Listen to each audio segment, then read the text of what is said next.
இங்கே பார்த்திங்க அப்படின்னா பால் வண்டியை முடிச்சுட்டு வந்து ஒரு கஸ்டமருக்கு வந்து கார் ஓட்டி கற்றுக் கொடுக்கணும், புது கார் எடுத்திருக்கேன் அப்படின்னு சொல்லி கூப்பிட்டுருந்தாங்க. அவங்களுக்கு வந்து கார் கற்றுக் கொடுக்கறதுக்காக நான் வந்திருக்கேன். இதே மாதிரி புதுக்கோட்டைக்குள்ளே நீங்கள் வந்து யார் டிரைவிங் ஸ்கூல் போயிட்டு எக்ஸ்ட்ரா டைமில் ஏதாவது ஓட்டு கற்றுக்கணும் அப்படின்னா எனக்கு கான்டாக்ட் பண்ணுங்கள். நான் ஃப்ரீயாகவே வந்து உங்களுக்கு வந்து உங்கள் கார் இருந்தாலும் சரி, நானே ஒரு கார் எடுத்துகிட்டு வந்தாலும் சரி, எடுத்துகிட்டு வந்து உங்களுக்கு வந்து ஃப்ரீயாக வந்து டிரைவிங் கற்றுக் கொடுக்குறேன். பால் வண்டி முடிச்சுட்டு அந்த இது கற்றுக் கொடுத்துட்டு அடுத்து வந்து நான் போயிட்டேன். இப்போ வந்து மணி வந்து கரெக்டாக மணி 8 மணி காட்டுதா, சின்ன முள் 8 கிட்ட நிற்கிது சரியா.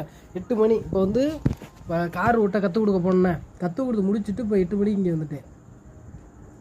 இப்போ அடுத்து இங்கே வந்து என்ன வேலைன்னா இது அயன் பண்ணணும். இது இந்த இடத்துல 1 2 3 4 5 6 7 8 9 10 பை. இந்த 10 பையை அயன் பண்ணிட்டு தான் அடுத்து வந்து கம்பெனிக்கு போகணும். புரியுதா? இதை முடிச்சுட்டு 10 கம்பெனி போகணும். மணி 8 9 10 11 மணி. 11 மணிக்குள்ள முடிச்சுட்டு கம்பெனி போய்ட்டு அங்கே ஏதோ யூனிஃபார்ம் ஓடுன்னு நினைக்கிறேன், அதை போய் முடிக்கணும். அதை முடிச்சுட்டு தான் இப்போ போகணும். முடிச்சுட்டு அடுத்து அங்கேயே தூங்கிட்டு அடுத்து காலையில் பால் வண்டி ஓட்டணும். இன்றைக்கி டியூட்டி இதுவே டெய்லி இருக்காது. இப்போ வந்து வேறு வேலை தேடிட்டு இருக்கிறதுனால, ஈவினிங்கில் வேறு வேலை தேடினால இந்த டைம் இந்த ஒர்க்கு இன்றைக்கி. தொழில் நிறையா கற்றுக்கிட்டோம் அப்படின்னா ஏதாவது எங்கிட்ட ஒரு வேலை வந்துடும். அதை எல்லோரும் தெரிஞ்சுக்கணும். நன்றி, வணக்கம்.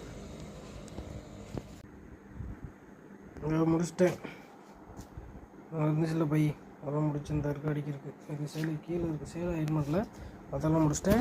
இப்போ மணி பார்த்தீங்க அப்படின்னா கரெக்டாக தெரியுதா 11 மணியாக போகுது. இங்கேருந்து கம்பெனி போகணும். கம்பெனி போய்ட்டு அங்கே என்ன வேலை இருக்குன்னு பாட்டு நான் கூப்பிட்றேன். பாய், நன்றி, வணக்கம். கரெக்டாக மணி 11 மணியா, 11 மணிக்கு வந்தாச்சு. இப்போ கம்பெனியில் என்ன வேலை இருக்குது அப்படின்றத பார்ப்போம். இப்போ பார்த்தீங்கன்னா இந்த யூனிஃபார்ம் இருக்குது, ஒரு 10 இருக்கும், 2 கலர் சட்டை ப்ளஸ் பேண்ட் இருக்குது. இப்போ இதை வந்து நம்ம வந்து 11 மணி ஆச்சு. இப்போ படுத்துறேன்னு நினைக்கிறேன். பார்ப்போம். டயர்டாக இருக்குது. சாப்பாடு போய் வாங்கிட்டு வந்தேன் 4 பரோட்டா சாப்பிட்டுட்டு படுத்துட்டு காலைல எழுந்திரிச்சு அயன் பண்ணுவேன். இல்லைன்னா இப்போ ரெடி பண்ண டைம் மூடு எப்படியோ அதை பொறுத்து முடிச்சுட்டு அப்புறம் காலைல இல்லைன்னா காலைல எதாவது பண்ணுவோம்.